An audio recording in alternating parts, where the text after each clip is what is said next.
Graça e paz, amados e amadas, tudo bem com vocês? Vamos continuar a falar da história de Jesus. Hoje vamos falar em Mateus capítulo 26, versículo 57. Jesus perante o Sinédrio. E os que prenderam Jesus o levaram à casa de Caifás, o sumo sacerdote, onde se haviam reunido os escribas e os anciões. Versículo 58.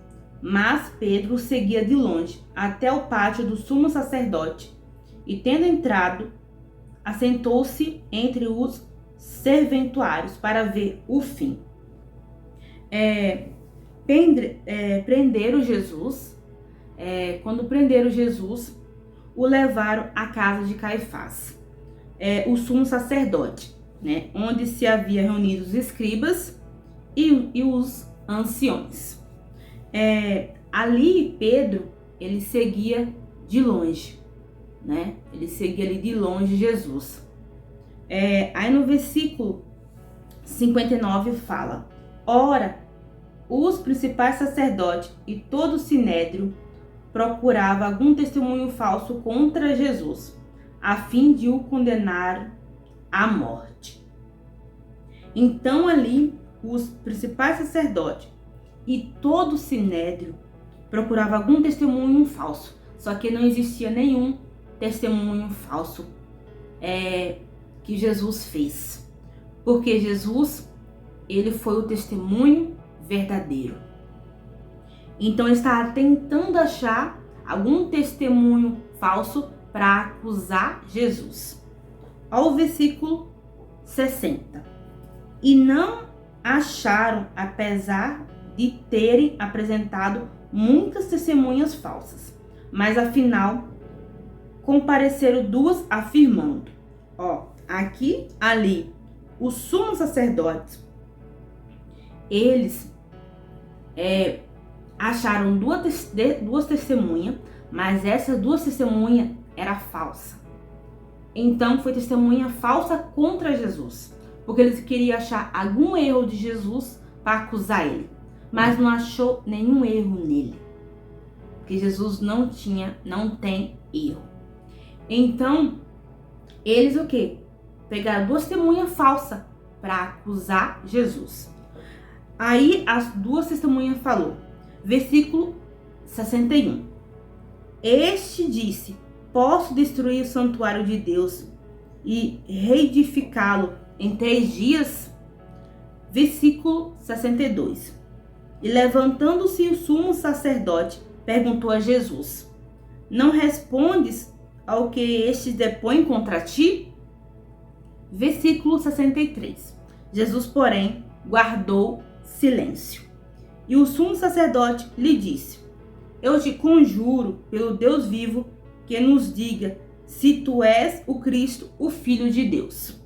Ao versículo 64.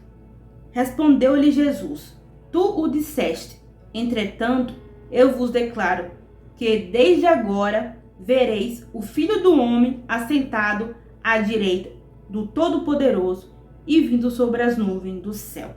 Jesus falou ao sumo sacerdote. O sumo sacerdote viu Jesus pregar ali no templo e mesmo assim não acreditaram no testemunho verdadeiro de Jesus. Eles procuraram testemunhas falsas para acusar Jesus. Ao versículo 65. Então o sumo sacerdote rasgou as suas vestes, dizendo: blasfemou, que necessidade mais temos de testemunhas? Eis que ouviste agora a blasfêmia. Ali foi o sumo sacerdote falando a Jesus e aqueles que estavam ali, na casa de Caifás, que era um sumo sacerdote, onde estavam os escribas e os anciões. Foi porque Jesus declarou que ele é o Filho de Deus, e declarou para aqueles que estavam ali na casa de Caifás, que é o sumo sacerdote, para aqueles que estavam ali, os escribas e os anciões. Ele declarou, ele falou isso. Jesus, respondeu-lhe Jesus: tu disseste. Entretanto, eu vos declaro que desde agora verei o Filho do Homem assentado à direita do Todo-Poderoso e vindo sobre as nuvens do céu.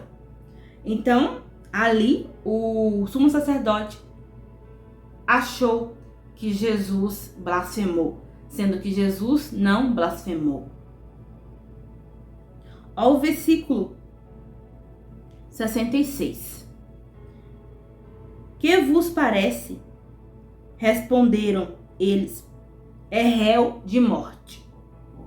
Então ali o sumo sacerdote declarou Jesus que ele é para ser morto por ter declarado que ele é filho de Deus, né? E sendo quem blasfemou ali foram aqueles sacerdotes. Por que o sumo sacerdote? Porque não acreditou em Jesus, não acreditou que Jesus é o Filho do Deus vivo. Ao versículo 67.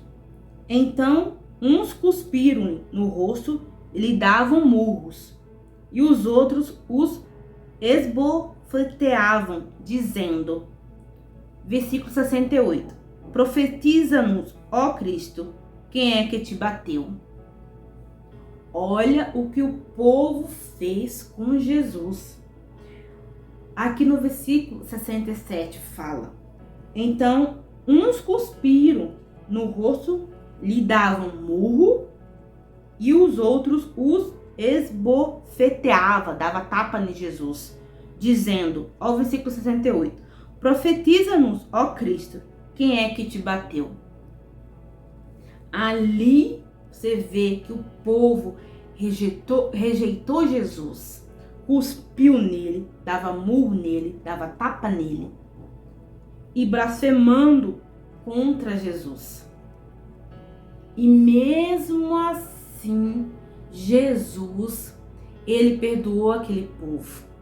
Porque na cruz, né, ele fala, perdoa, Pai, eles não sabem o que fazem. O amor que Jesus nos amou primeiro. Nós não merecemos o amor de Jesus. Ninguém merece.